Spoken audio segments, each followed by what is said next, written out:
it downfield. It is. Oh, it's caught. John Moran in the clutch. Oh, my word. Oh, my God. Deep to right field. Way up there. And way out of here. Down the sideline, Jefferson. Another huge run. Jalen Red broke tackle, stayed on his feet.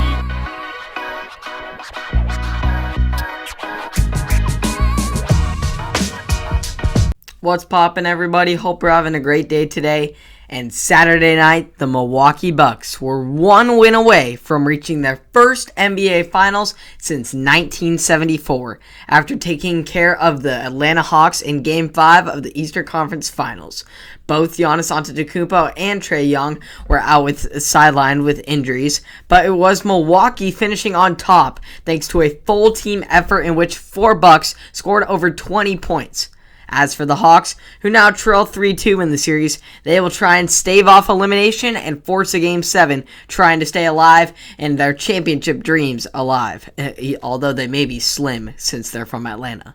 Unfortunately for the Hawks, when it comes to closeout games, the Bucks don't mess around. They are 5-0 in such contests during the past 3 postseasons, as they finished off the Nets this season and the Heat this season, while they finished off the Magic in 2020 in the bubble, while the Celtics and Pistons back in 2019, making things even tougher for the Hawks. Teams trailing 3-2 also in a best-of-7 series only have a 16% chance at overcoming the deficit and prevailing. Luckily, Atlanta has accomplished this feat already once this postseason after taking down the Philadelphia 76ers in a wild 7-game series after trailing 3-2 in the conference semis. Well, with Giannis Antetokounmpo sidelined yet again, Chris Middleton and Jrue Holiday put the Bucks on their backs and combined for 59 points to lift the Milwaukee Bucks to a 118-107 win over the Atlanta Hawks in Game 6, who had their incredibly impressive run come to an end in none other than their home arena in Atlanta.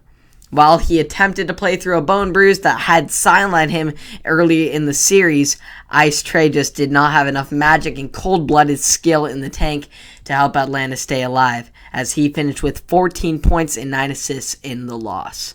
Immaculate, respectable run by the Atlanta Hawks. A lot of people didn't even expect them to get out of the first round past the Knicks, and they ended up 2 games away from being in the NBA Finals. Just crazy respect for the Atlanta Hawks, who should be extremely proud of themselves. Obviously, they didn't reach their end goal of a championship, but they made huge strides, and what they did over these past few weeks was quite remarkable. The future is bright for Ice Trae and the rest of the ATL, but the Atlanta championship curse still lives on for another year. Although a very good run for the Hawks, it was an even better run for the Bucks, who now advanced to their first NBA Finals since 1974, after coming together and rallying using their impeccable teamwork to their advantage with the loss of their leader in the Greek Freak. In the final 2 games of this series, the Bucks team really proved to me and so many others how tight they are bonded, and their game planning by the great Mike Budenholzer is superb.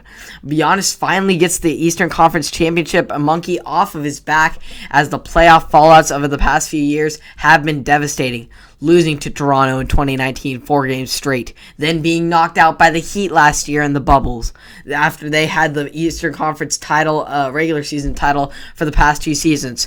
These struggles after such regular season success really put into question Giannis' ability to step up / adjust in the playoffs, and if his team was actually built ready to be title contenders. Even though he is a 2-time MVP and Defensive Player of the Year, was his team truly ready to be a championship contender? Well, this year they really turned things around, getting a revenge sweep on the Heat in the first round, then knocking off the Eastern Conference favorite Brooklyn Nets, honestly championship favorite coming into the playoffs, in the Brooklyn Nets in a hard-fought 7-game series after trailing 2-0 to them, and now they took care of Atlanta with big step-up performances from Jrue Holiday and Chris Middleton, with the loss of Giannis for the final 2 games.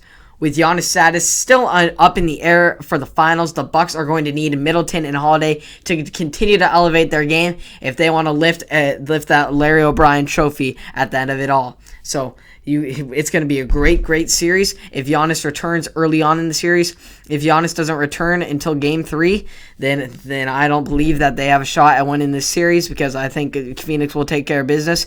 Even with Giannis there, I believe Phoenix is still going to be very solid. They're a great team, bonded well as well. Both of these teams have great teamwork and bondage among each other. They got Chris Paul, Devin Booker, DeAndre Ayton, so many others, Jay Crowder, Mikal Bridges, Cameron Payne. That's a great squad over there. And then you got Giannis, Drew Holiday, hopefully Giannis, of course. Then Drew Holiday, Chris Middleton, Brook Lopez. You got some Bobby Portis. You got some great guys who are all bonded really well together, and they've got great teamwork and chemistry. It's just who's going to be able to perform better. And honestly, I think it's going to come down to these amazing coaches doing their game plan, and who's going to have the better game plan and who's going to be able to adapt better to one another. It's going to be a great series to watch, but I do believe that the Suns will win this series, as they are my NBA Finals favorite. Chris Paul is hungry. And Devin Booker always hungry with that Mamba mentality. This Phoenix Suns team is hungry for a championship, and I think they're going to go get themselves one. So it should be an interesting finals, but that's my prediction. Hope you all enjoyed. You can catch it all and more on Apple Podcasts, Spotify, and or YouTube. Hope you all enjoyed, and I'll see you all in the next one.